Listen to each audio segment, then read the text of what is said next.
Shalom, soyez bénis dans le nom puissant de Jésus-Christ, le Dieu véritable. Aujourd'hui, nous allons nous entretenir sur la foi traversée. Lorsque on parle d'une chose qui est traversée, c'est une chose qui est mal comprise, mais qui est mal orientée, qui est mal fait. Voilà, on va prendre le mot, c'est mal fait. Lorsqu'on parle de foi traversée, ça veut dire la vraie foi est là et d'autres personnes ont mal compris la foi que Dieu a présentée, mais la foi elle-même, et on commence à voir certains agissements, certains comportements qui n'ont rien à voir avec ce que nous devons manifester pour être dans la foi véritable. Soit le message est mal compris, mais ceux qui ont compris le message, ils ont décidé de mal marcher. D'où une foi traversée, parce qu'ils vont contre les principes de Dieu pour avoir une foi parfaite, une foi pure. Donc lorsqu'on parle de foi traversée, tous ceux qui manifestent une chose, un engagement, une parole, un message, des prédications qui vont à l'encontre de ce que l'Éternel Dieu a laissé. Et nous remarquons que Jésus-Christ, lorsqu'il est arrivé, il a confié son message, ses enseignements à ses apôtres. Il a dit à Pierre, même tu perds mes brebis. Il dit, je ne prie pas seulement pour eux, mais pour tous ceux qui croiront en moi par les paroles.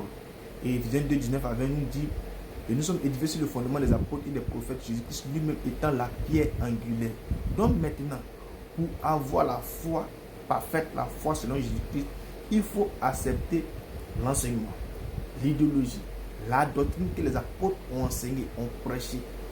Donc, tous ceux sur la terre, tous ceux qui se font appeler chrétiens, tous ceux qui se font appeler croyants, sachez que Jésus-Christ est Dieu, mais c'est disant que Jésus-Christ est prophète, tous ceux qui vont l'encontre de ce que Jésus-Christ a prescrit à ses apôtres, et ses apôtres ont manifesté, n'ont pas la foi, n'ont pas Dieu. Donc, tous ceux qui n'ont pas la foi n'ont pas Dieu. Tous ceux qui n'ont pas la foi n'ont pas l'Éternel, le Dieu véritable.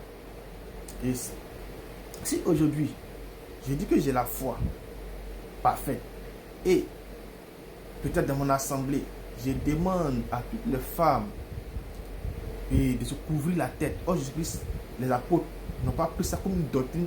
Cela vient à démontrer que j'ai une foi traversée. Parce que je viens d'ajouter à la parole. Car l'Écriture nous dit, dans Deutéronome 4, 2, Proverbe 36, et 22, 18 à 19, on ne doit pas ajouter à la parole, on ne doit pas retrancher à la parole. Si on ne doit pas ajouter à la parole, et toi, tu ajoutes un grain à la parole de Dieu, ou tu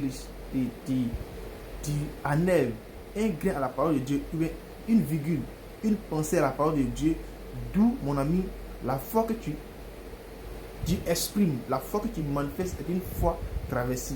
Parce que la foi, selon Romains 10, 17, vient de ce qu'on entend. Et ce qu'on entend vient de la parole de Christ. D'où la foi est contenue, est maintenue dans le message de Jésus-Christ. Or, lorsque tu donnes un enseignement, tu reçois un enseignement, mais tu manifestes un enseignement qui n'a rien à voir avec le message de Jésus-Christ, qu'il a confié à ses apôtres, tu n'as pas la foi. D'où ta foi est traversée. D'où tu n'es pas dans l'autre viseur de Dieu.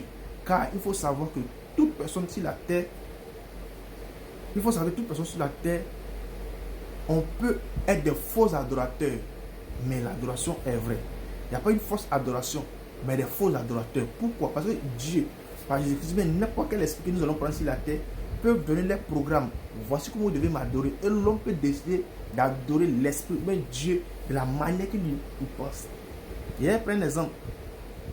Si dans votre village, et on dit c'est chaque vendredi, on adore cette eau, on doit porter pain rouge, et toi tu décides de porter pain bleu les jeudis pour aller adorer cette eau-là. L'esprit qui devait t'exaucer n'est pas en accord avec ce qu'il t'a dit.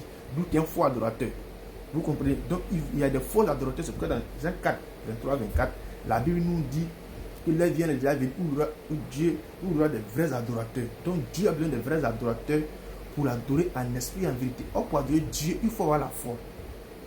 Il faut avoir la foi. C'est par la foi qu'on arrive à espérer en Dieu. C'est par la foi qu'on comprend les desseins, la volonté de Dieu. Or, si ta foi est traversée, mais ta foi n'existe pas, tu ne peux pas connaître les mystères de Dieu. Donc, tout homme étant sur la terre doit chercher la vraie foi. Or, la vraie foi se trouve dans le message de Jésus-Christ.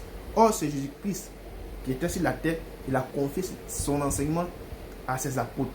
D'où aujourd'hui, pour ne pas être dans la foi traversée, il faut accepter l'enseignement, l'idéologie, la doctrine des apôtres et des prophètes. Lorsque tu acceptes cela, tu manifestes cela, Dieu dira que tu as la vraie foi, tu as la foi parfaite. Et tu seras un vrai adorateur. Donc pour être un vrai adorateur, il faut avoir la vraie foi. Pour avoir la vraie foi, il faut accepter le message que Jésus a confié à ses apôtres. Je prends un élément dans ce message-là. Aujourd'hui, plusieurs personnes, pour adorer Dieu, décident d'aller en Israël pour aller marcher dans les pas de Jésus. Or, Jésus a dit que ce n'est plus sur cette montagne, dans Jean 4, verset 20 jours à descendre, ce n'est plus sur cette montagne, ni ici, que les gens vont adorer, mais c'est un peu partout. Donc, tous ceux qui perdent de l'argent, de la main des prophètes, des hommes de Dieu, pour aller en Israël, pour aller marcher dans les pas de Jésus, laissez-moi vous dire, vous avez une foi traversée, vous n'avez pas la foi que Jésus veut. Vous n'êtes pas les vrais adorateurs. Vous n'êtes pas les adorateurs que Dieu veut.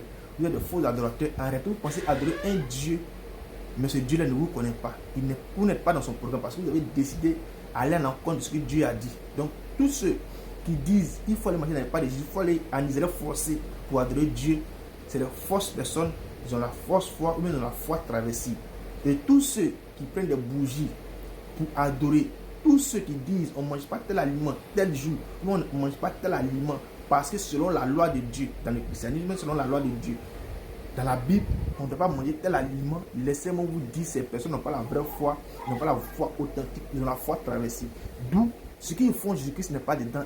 Et tout ce qu'ils font les conduira à les perdre, les conduira en enfer. Donc si tu m'attends aujourd'hui, à toi de vérifier depuis ton intérieur, à toi de vérifier selon l'enseignement que tu reçois dans ton assemblée, est-ce que ce qu'ils disent est conforme à ce que Jésus-Christ a donné à ses apôtres?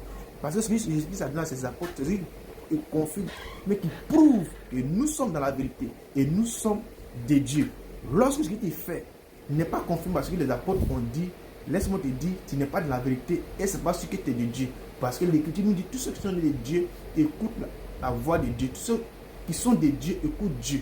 Donc si vraiment tu es de Dieu, lorsque tu vas entendre ma voix aujourd'hui, tu vas vérifier depuis ton cœur, tu vas vérifier depuis l'agissement de ton pasteur, les enseignements de ton pasteur, et tu vérifies de la foi traversée ou de la foi parfaite. Si tu as la foi traversée, si tu meurs dedans, mon frère, c'est pas que tu iras au paradis, parce que tu iras en enfer. Mais si tu as la foi parfaite, lorsque tu meurs, tu iras au paradis. Parce que dans la foi, la foi est Jésus-Christ. Dans la foi, c'est tout le message de Jésus-Christ, c'est Jésus-Christ lui-même. Donc, pour comprendre la pensée réelle de Dieu, il faut avoir la foi. Shalom, soyez bénis. Prochainement, je vais donner plus de détails. Shalom.